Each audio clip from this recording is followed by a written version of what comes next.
Apparently, planning to bring your mistress to the company gala becomes significantly more complicated when your wife is the one who organized the entire event. Let me paint you a picture. There I was, standing in the grand ballroom of the Piedmont Hotel in my Valentino red dress, champagne flute in hand, watching my husband walk through the door with another woman on his arm. The look on his face when he spotted me? Priceless. The look on her face when she realized who I was?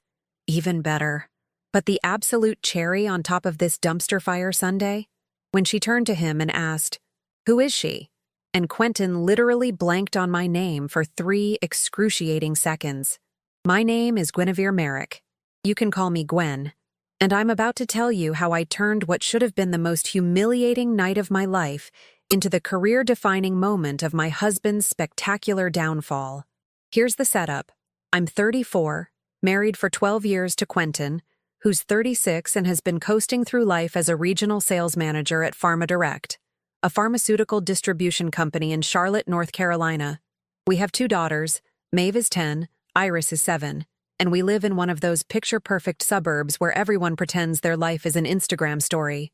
White picket fence, HOA meetings, the whole suburban dream package. 4 months ago, I got promoted to Vice President of Corporate Relations at PharmaDirect. Same company where Quentin works, different division entirely. When I told him about the promotion, he seemed thrilled.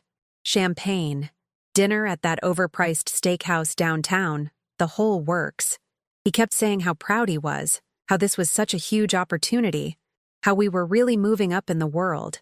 Looking back now, I realize he wasn't proud. He was relieved. He thought I'd be too busy, too overwhelmed with my new responsibilities to notice what he'd been doing right under my nose. The thing about being promoted to VP is that you suddenly have access to a lot of information you didn't have before. Company events, employee databases, expense reports. And 3 weeks before tonight, while reviewing some routine financial documents, I noticed something interesting about Quentin's corporate credit card statements. Hotel reservations in cities he claimed to be visiting for client meetings, dinner charges for 2 at romantic restaurants, wine that cost more than our monthly grocery budget. Now, I'm not naive. I've watched enough reality television to know that when your husband starts working late 3 nights a week and suddenly cares about his appearance, something's up. But I'm methodical. I don't react, I investigate. So I started digging. The hotels matched perfectly with his business trips. The restaurants were all in neighborhoods where PharmaDirect has no clients. And then I found the text messages on our shared cell phone bill. Hundreds of them. To a number I didn't recognize. At first I thought about confronting him immediately. Classic wife move, right? Throw the phone, demand answers, threaten divorce. But then I thought, where's the fun in that? Instead, I did what any self-respecting corporate executive would do. I used my resources. Employee directory search. Sonia Mercer, 28, logistics department, different building than my office. Her social media was set to private, but her LinkedIn told me everything I needed.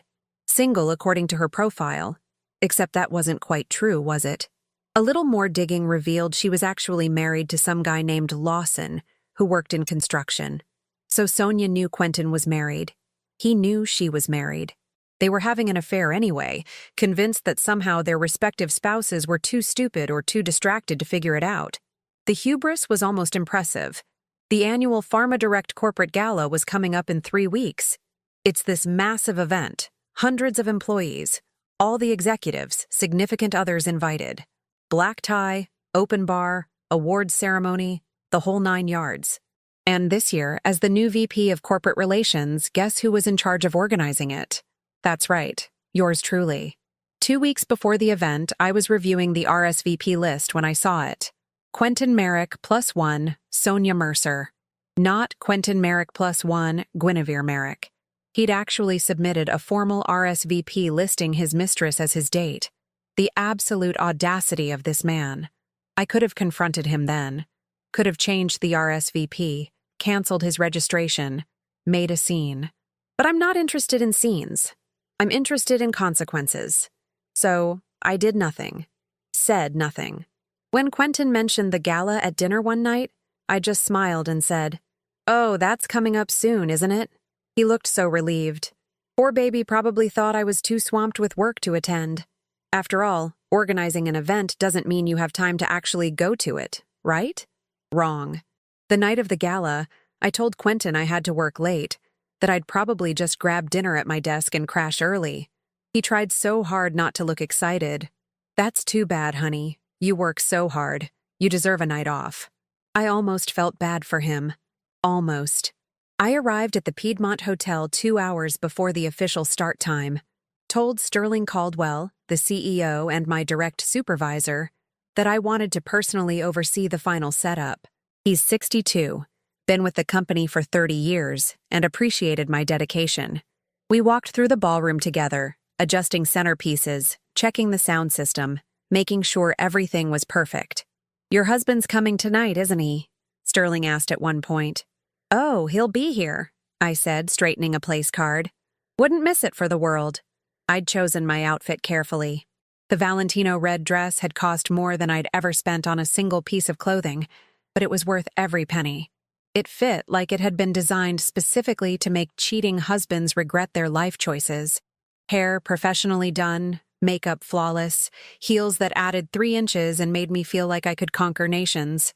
By the time guests started arriving, I was positioned perfectly near the entrance, chatting with the company photographer.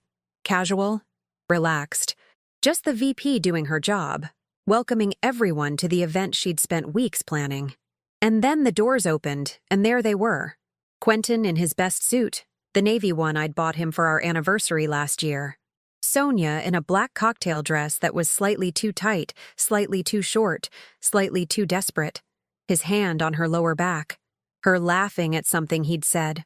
Both of them looking so pleased with themselves, so confident that they'd gotten away with it. The exact moment Quentin saw me, his face went through about 5 different expressions in 2 seconds. Confusion, recognition, horror, panic, and finally, the face of a man whose entire world just imploded in slow motion. Sonia noticed his reaction and followed his gaze. When her eyes landed on me, she frowned, clearly trying to figure out why this woman in the red dress was making her date look like he'd seen a ghost. She leaned closer to him and whispered something. I couldn't hear it from across the room, but I could read her lips. "Who is she?" That's when it happened. Quentin opened his mouth to introduce me, and nothing came out. 3 seconds of absolute silence while his brain apparently rebooted. When he finally spoke, it sounded like he was reading words for the first time. This is Guinevere. Not my wife. Not Gwen. Just Guinevere. Like I was a distant acquaintance he vaguely remembered from college. I smiled, walked over, extended my hand to Sonia. "Gwen Merrick, Vice President of Corporate Relations. So lovely to meet you. You're from our logistics department, correct? Quentin mentioned you work in the same building. How thoughtful of him to bring colleagues to support the company culture." The color drained from Sonia's face so fast, I thought she might actually faint right there in the lobby. Her hand, which had been resting so confidently on Quentin's arm, slid off like she'd just discovered he was made of hot coals. Quentin, meanwhile, had developed this fascinating twitch in his left eye that I'd never seen before. Stress does interesting things to people. "Vice President?" Sonia's voice came out about 2 octaves higher than normal.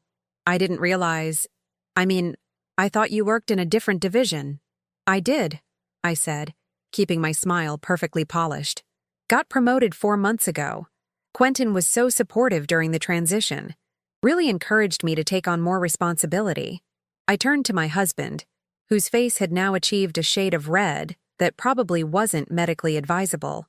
"Honey, you didn't mention you were bringing someone from work tonight. I would have added Sonia to the VIP list." Before he could stammer out a response, Sterling appeared at my elbow. "Gwen, excellent turnout. You've outdone yourself with the arrangements." He extended his hand to Quentin. "Good to see you, Merrick. And this must be your wife?" The silence that followed was so thick you could have served it at the buffet. Sonia looked at Quentin. Quentin looked at me. I looked at Sterling with the expression of someone watching a really interesting documentary about train wrecks. "Actually," I said smoothly, "this is Sonia Mercer from Logistics. Quentin and I have been married for 12 years. I'm the wife, Sonia is his colleague. Sterling's eyebrows rose slightly, but to his credit, he recovered quickly. 3 decades in corporate America teaches you how to navigate awkward situations. Of course. Lovely to meet you, Miss Mercer. Always good to see interdepartmental collaboration. He patted my shoulder. I'll let you get back to hosting duties, Gwen. Outstanding job tonight. As Sterling walked away, I turned back to the delightful couple in front of me. You know what? I should introduce you both around. So many people here would love to meet Quentin's colleagues. Come on. I didn't wait for an answer, just turned on my heel and started walking toward a cluster of senior executives near the bar. Behind me, I heard Quentin's panicked whisper. We need to leave, right now. Sonia's whisper back. You said she wouldn't be here. You promised she wouldn't know. How was I supposed to know she organized the whole thing? Amateur hour. They were having this conversation in a marble lobby with acoustic properties that could rival Carnegie Hall. I led them straight to Margaret Holloway, our chief operating officer, who'd been with PharmaDirect for 20 years and had zero patience for nonsense. Margaret, have you met Sonia Mercer? She works in logistics. Came here tonight with Quentin. Margaret, who'd been divorced 3 times and could smell infidelity from across state lines, gave Sonia the kind of smile that sharks give seals. How nice. Do you usually attend company events with married colleagues, dear? Sonia's mouth opened and closed like a goldfish. We work together. In different buildings, I added helpfully. Different departments entirely. But Quentin's always been so supportive of company unity. Even invited colleagues to our anniversary dinner last year. He's just thoughtful like that. We hadn't had an anniversary dinner last year. Last year, on our anniversary, Quentin had claimed he was in Atlanta for a pharmaceutical convention. The hotel charges on his credit card suggested he'd actually been in Charleston, with someone who ordered expensive wine and room service. Margaret excused herself, but not before giving me a look that said we'd be having a very interesting conversation at Monday's executive meeting. I steered my captive audience toward the ballroom, where the cocktail hour was in full swing. The photographer I'd positioned earlier started snapping photos of arriving guests. Let's get a picture, I said brightly. For the company newsletter. Quentin, stand between us. Sonia, move a little closer. The photo that resulted was exactly what I'd hoped for. Me looking radiant and professional, Sonia looking like she was being held hostage, and Quentin looking like he'd rather be anywhere else on planet Earth. The photographer's flash went off 3 times. Evidence. Preserved forever in the PharmaDirect digital archives. As we moved through the ballroom, I made sure to introduce Sonia to absolutely everyone who mattered. This is James from accounting. He processes expense reports. Sonia, you'd recognize some of those hotel charges, wouldn't you? And this is Patricia Hayes from HR. She handles our conduct policies. Sonia, you're familiar with the section about workplace relationships, right? Each introduction was a small knife twist. Each smile from me was calculated. And Quentin, poor Quentin, just kept getting paler and paler, like a time-lapse video of someone realizing they'd made catastrophically bad life choices. Around the 40th introduction, Sonia finally found her voice. I need to use the restroom. I'll show you where it is, I offered. No, she practically shouted it. Several people turned to look. She lowered her voice. No thank you. I'll find it. She fled toward the lobby. Quentin made to follow her, but I caught his arm. My nails, freshly manicured that afternoon, dug in just slightly. We should talk, don't you think? Gwen, I can explain. Can you? I kept my voice low, pleasant, the same tone I'd used all evening. Because I'm really curious how you explain submitting an RSVP to a company event listing your mistress as your +1. The logistics alone are fascinating. Did you think I wouldn't see the guest list? Or did you genuinely forget that I organized this entire evening? His jaw worked silently. Up close, I could see the sweat beading on his forehead despite the air conditioning. Here's what's going to happen, I continued, still smiling like we were discussing the weather. You're going to go find Sonia. You're going to explain to her that this was a terrible mistake. And then you're both going to leave quietly through the side exit. If you make a scene, if you cause any disruption to this event that I've spent weeks planning, I will personally ensure that Monday morning is very unpleasant for both of you. You can't. I'm the Vice President of Corporate Relations, Quentin. I absolutely can. Now go. He went. Practically ran toward the lobby, actually. I watched him disappear through the doors, then turned back to the ballroom. Sterling caught my eye from across the room and raised his glass slightly. I returned the gesture. But here's the thing about plans. They only work if everyone cooperates. And I'd made one phone call earlier that evening, right before the event started, that was about to make cooperation very complicated. About 20 minutes after Quentin and Sonia retreated to the lobby, the main doors opened again. A man walked in, looking confused and angry in equal measure. Jeans, work boots, a flannel shirt that had definitely never seen the inside of a corporate gala. He stopped one of the waiters, said something, and the waiter pointed toward the lobby. Lawson Mercer had arrived. I'd called him 3 hours before the event. Kept it simple. Hi, this is Gwen Merrick from PharmaDirect Corporate Relations. I wanted to confirm that your wife Sonia received the invitation to tonight's gala. She's listed as attending with one of our managers, and we wanted to make sure all our employees' families felt welcome. There was a long pause. Then, my wife is at a work event? Tonight? Yes. She's here with Quentin Merrick. They arrived together about 30 minutes ago. You didn't know? Another pause. What's the address? I told him. And now he was here, walking through the lobby where, based on the sudden raised voices I could hear even through the closed doors, he'd just found his wife. Margaret Holloway appeared at my side. Dear, is everything all right? There seems to be some commotion. Just a small misunderstanding, I said. Nothing that can't be handled professionally. The lobby doors burst open. Sonia came through first, makeup running, face blotchy. Lawson followed, voice raised. You told me you were having dinner with your sister. You lied to my face. Quentin emerged last, looking like he wanted the marble floor to open up and swallow him. Several guests turned to watch the drama unfold.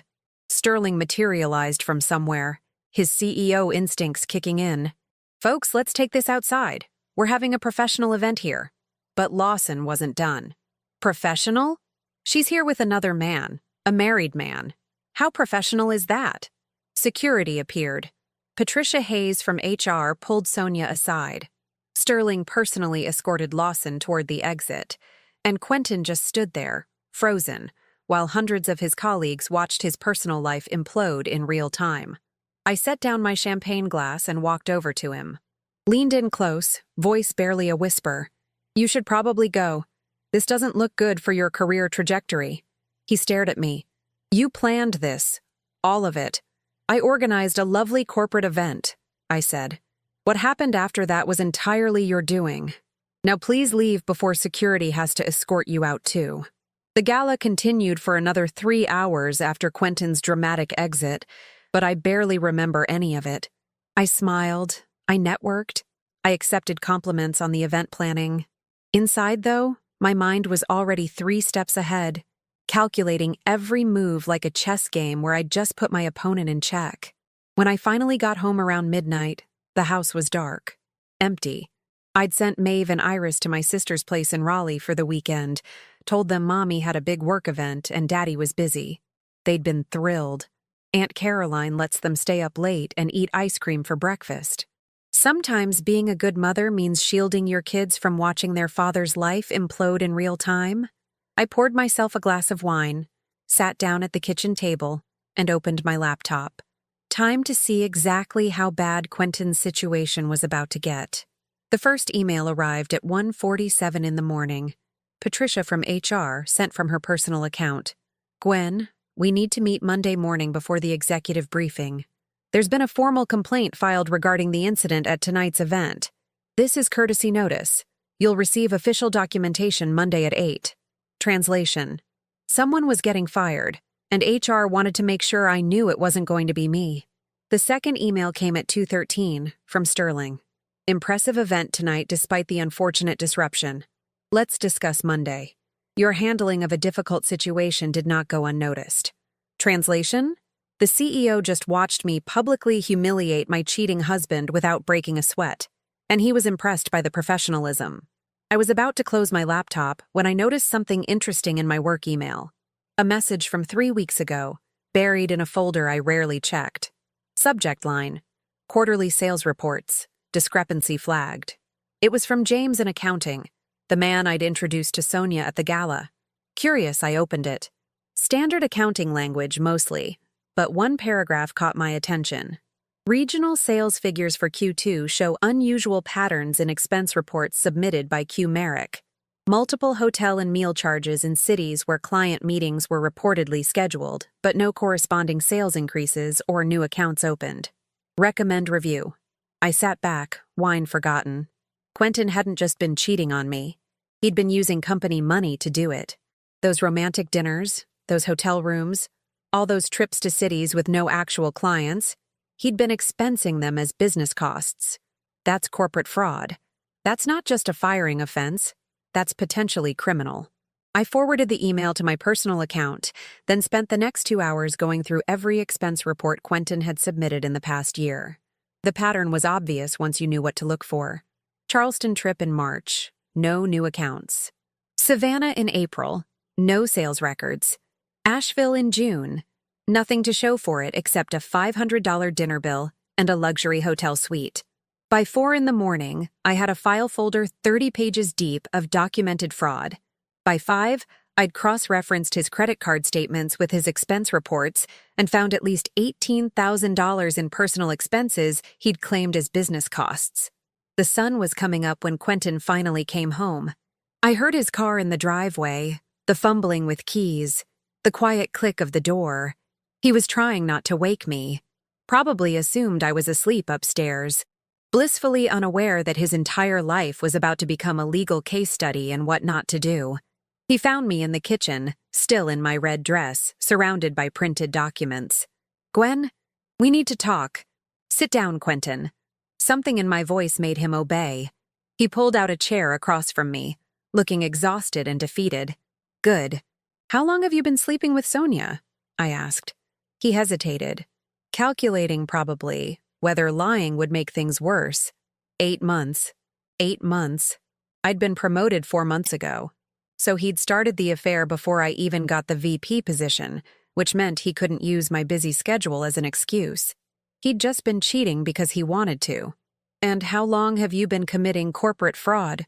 His face went white. "What are you talking about?" I slid the expense reports across the table. "Every hotel room, every dinner, every trip you took with Sonia, you expensed them as business costs. That's $18,000 in fraudulent expense claims, Quentin. That's not a workplace affair anymore. That's embezzlement. I was going to pay it back." "With what money?" I leaned forward. "Your salary barely covers your car payment and the country club membership you insisted on. We have a joint account, Quentin. I know exactly how much you make and how much you spend. You weren't planning to pay anything back. You thought you'd never get caught." He put his head in his hands. For a moment, I almost felt sorry for him. Almost. "Here's what's going to happen," I said. "Monday morning, I'm meeting with HR in Sterling. They're going to ask me about last night. I'm going to tell them the truth, that I discovered my husband was having an affair with a coworker, and that the situation escalated at a company event. Professional, factual, no drama. Gwen, please, I'm not finished. After that meeting, I'm going to accounting and I'm going to show them these expense reports. Not because I'm vindictive, but because as VP of Corporate Relations, I have a fiduciary responsibility to report fraud when I discover it. That's literally my job. They'll fire me. They might press charges." "Yes," I agreed. "They probably will. But here's the interesting part, Quentin. I'm willing to offer you a deal." He looked up, desperate hope flickering across his face. Pathetic, really. "You're going to file for divorce, immediately. You're going to agree to 70% custody for me. I'll allow you every other weekend with the girls because despite everything, you're still their father. You're going to agree to a generous child support arrangement that I'll have my lawyer draw up. And you're going to sign over your share of the house. The house is worth $650,000. The house was a gift from my parents when we got married. It's in both our names legally, but we both know where it came from. You're going to sign it over, Quentin. Because if you don't, I'm going to make sure accounting knows about every fraudulent expense. I'm going to make sure it's prosecuted to the fullest extent. And I'm going to testify under oath about every detail I've discovered. He stared at me like he'd never seen me before. Maybe he hadn't. Maybe he'd only ever seen the version of me that made dinner and organized birthday parties and smiled at his boring work stories. You've got until Monday at 9 to decide, I continued. Either you agree to my terms and resign quietly, or I report everything and let the legal system handle it. Your choice. What about Sonia? I smiled, and it wasn't a nice smile. Sonia's getting fired Monday morning regardless. Patricia already has her termination paperwork ready.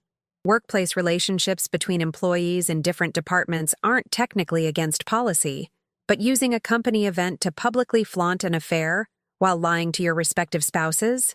That's a conduct violation. She's done. And Lawson? I imagine Lawson's having a very interesting weekend. That's between them. Quentin sat there for a long moment, processing. I could see him running calculations, trying to find an angle, some way out that didn't end with him losing everything. There wasn't one. I'd made sure of it. I need to think about it, he finally said. You have until Monday at 9. After that, the decision gets made for you. I stood up, gathered my documents. I'm going to bed. You can sleep in the guest room, or your car. I don't really care which. I left him sitting there in the kitchen, surrounded by evidence of his own stupidity, and went upstairs, changed out of the red dress, washed off my makeup, crawled into bed. For the first time in 3 weeks, I slept soundly. There's something deeply satisfying about holding all the cards. Sunday was quiet. Quentin stayed in the guest room. I spent the day with Maeve and Iris, picked them up from Caroline's, took them to their favorite pancake place, let them tell me about their weekend. They asked where Daddy was. I told them he was working. Technically not a lie. He was probably working very hard on figuring out how to salvage his life. Monday morning at 7:30, my phone buzzed. Text from Quentin. I agree to your terms. I'll resign today. I replied. Smart choice. My lawyer will send papers by Wednesday. At 8, I walked into Sterling's office wearing my best power suit, carrying a professional summary of Saturday's events and absolutely nothing in my expression that suggested my personal life was currently a dumpster fire. Gwen, sit down. Let's talk about Saturday night. Sterling's office had floor-to-ceiling windows overlooking downtown Charlotte, the kind of view that reminded you exactly where you stood in the corporate hierarchy. I sat across from him, hands folded, posture perfect, looking every inch the professional executive who definitely hadn't spent her weekend orchestrating her husband's downfall. Saturday was unfortunate, Sterling began, steepling his fingers. But from what I observed, you handled an extremely difficult personal situation with remarkable composure. Thank you. I apologize that my personal life disrupted a company event. Your personal life didn't disrupt anything, Gwen. Your husband's poor judgment did. He leaned forward. I've been in this business for 30 years. I've seen every kind of workplace drama imaginable. What impressed me wasn't that the situation happened. Affairs happen, unfortunately. But how you managed it. You didn't make a scene. You didn't let it affect your professional duties. You maintained complete control. I allowed myself a small smile. I believe in separating personal matters from professional responsibilities. Which brings me to the real reason for this meeting. He slid a folder across his desk. Patricia sent me this an hour ago. Apparently, accounting flagged some irregularities in your husband's expense reports. Substantial irregularities. I didn't need to open the folder. I knew exactly what was in it. I discovered those discrepancies myself over the weekend. I was planning to bring them to your attention this morning. His eyebrows rose. You spent your weekend after that disaster of an evening doing forensic accounting on your own husband? I spent my weekend doing my job. Corporate fraud is corporate fraud, regardless of who commits it. I paused. Quentin submitted his resignation this morning. He knows what's coming. Sterling sat back, studying me with something that looked like respect. You gave him the option to resign before we fired him. I gave him the option to leave with some dignity and tact. Whether he deserves it is debatable, but I have 2 daughters who still need to respect their father. A resignation is easier to explain than a termination for fraud. And the $18,000 in fraudulent expenses? He'll be paying that back. My lawyer is drawing up the divorce settlement now. Full restitution is part of the agreement. Sterling was quiet for a moment. You know, when we promoted you 4 months ago, some people questioned whether you were ready for VP-level responsibility. You were relatively new to the company, hadn't been in corporate relations that long. He smiled. I think we can safely say those concerns were unfounded. The meeting lasted another 20 minutes. We discussed Saturday's event, which, scandal aside, had been extremely successful. We talked about upcoming projects. And then, almost as an afterthought, Sterling mentioned that the Senior Vice President of Corporate Relations position had just opened up. The current SVP was retiring in 3 months. Would I be interested in applying? I left his office 30 minutes later with a promotion track and a reputation for being the woman who'd turned a personal catastrophe into a demonstration of professional excellence. Not bad for a Monday morning. Patricia caught me in the hallway. Sonia Mercer's termination is being processed now. She'll be escorted out by security within the hour. I thought you'd want to know. What was the official reason? Conduct violations, falsification of event attendance. She listed herself as attending with a colleague when she was actually attending as someone's date, and misrepresentation to her own spouse about her whereabouts during a company function. Any one of those would be enough. All 3 together? No contest. I nodded. And her personnel file? Will reflect termination for cause. No severance, no references. She's 28 with a conduct termination on her record. She's going to have a very difficult time finding another corporate position. Part of me felt bad for Sonia. A small part. The part that remembered being 28 and stupid. But then I remembered her laughing on Quentin's arm, walking into that gala without a shred of remorse, asking, "Who is she?" Like I was an inconvenience, rather than a human being whose life she'd helped destroy. That small part got very quiet. I was back at my desk when the email arrived from Margaret Holloway, the COO. Subject line: Coffee? I replied immediately. My office or yours? Yours. 10 minutes. Margaret showed up with 2 lattes from the good coffee place downtown, not the break room sludge. She closed my office door, handed me a cup, and sat down. That, she said, was the most spectacular thing I've seen in 20 years at this company. I don't know what you mean. Please. I've been divorced 3 times, Gwen. I know what strategic revenge looks like. You didn't just catch your husband cheating. You documented it, weaponized it, and turned it into a career opportunity. That's art. I sipped my latte. He made his choices. I just made sure there were consequences. The expense fraud was brilliant. You could have just exposed the affair, let him get fired for the relationship. But you found actual criminal behavior. That's leverage. That's accountability, I corrected. He stole from the company. I simply brought it to light. Margaret grinned. You sound like me when I divorced number 2. He thought being a doctor made him untouchable. Turned out his medical license didn't protect him from tax fraud charges. She raised her coffee cup. To consequences. I clinked my cup against hers. To consequences. The next few weeks were a masterclass in watching karma work efficiently. Quentin's resignation was announced company-wide on Tuesday. Sonia's termination was never officially announced. She simply disappeared from the employee directory, which somehow was worse. People talk. Corporate gossip spreads faster than any official communication. By Wednesday, everyone knew what had happened. The story got embellished, naturally. Office gossip operates like a game of telephone played by people with creative writing degrees. But the basic facts were accurate enough.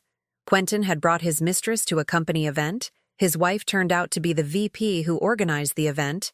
There was a confrontation, and by Monday morning, both he and his mistress were gone. The part about the expense fraud came out later, leaked by someone in accounting who probably shouldn't have, but definitely did. That added a whole new dimension to the story. It wasn't just an affair anymore. It was corporate theft. Quentin went from that guy who got caught cheating to that guy who stole from the company to fund his affair. My reputation somehow came out of it spotless. If anything, I was now the executive who'd uncovered fraud while simultaneously handling a personal crisis with grace. Sterling mentioned me in 3 separate leadership meetings as an example of professional conduct under pressure. The divorce papers were filed by Friday. Quentin signed everything without argument. 70% custody to me, generous child support. The house signed over completely. My lawyer called it the smoothest divorce settlement she'd handled in 15 years. Apparently, having $18,000 in documented fraud hanging over someone's head makes them very cooperative.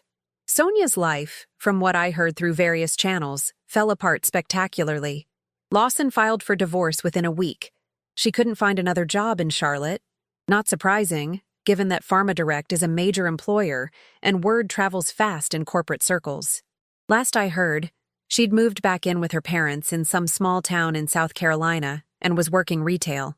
Quentin, meanwhile, found himself in a studio apartment near the airport, the kind of place with paper-thin walls and a parking lot that always smells like garbage. His country club membership was one of the first things to go. Couldn't afford it on his unemployment while paying child support. He eventually found work driving for one of those rideshare services, which meant the man who used to brag about closing 6-figure pharmaceutical deals was now asking people if they wanted to adjust the air conditioning. The first time Maeve and Iris went for their weekend visit, they came back confused. "Daddy's apartment is really small," Maeve said, "and there's only 1 bedroom. Where does he sleep?" "Probably on the couch, sweetheart." "Why doesn't he have a big house like us anymore?" I knelt down to her level. Sometimes adults make choices that change their lives. Daddy made some choices that meant he had to move to a smaller place. But he still loves you very much, and that's what matters. It was the truth, technically. Just not all of it. The whole truth would come later, when they were older. When they could understand that sometimes people you love disappoint you in ways you never expected. 3 months after the gala, I got the promotion. Senior Vice President of Corporate Relations. Corner office, substantial raise, expanded responsibilities. Sterling announced it at the quarterly all-hands meeting, made a whole speech about my dedication and professional excellence.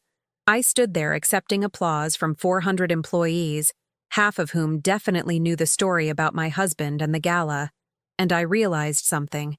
They weren't clapping in spite of what happened. They were clapping because of it. I'd proven that personal disasters don't have to derail professional success. I'd shown that you can fall apart in private and still show up to work with your game face on. That evening, I took Maeve and Iris to their favorite Italian restaurant. We ordered too much food, laughed too loud, and I let them have dessert, even though it was a school night. When we got home, I tucked them in, kissed them goodnight, and went downstairs to my kitchen. The kitchen where, 3 months earlier, I'd confronted Quentin with evidence of his fraud, where I'd laid out his options and watched him realize he had none. I poured myself a glass of the expensive wine, the kind Quentin used to order on his fake business trips, and raised it in a silent toast to absolutely no one. Revenge, I'd discovered, doesn't have to be dramatic. It just has to be thorough.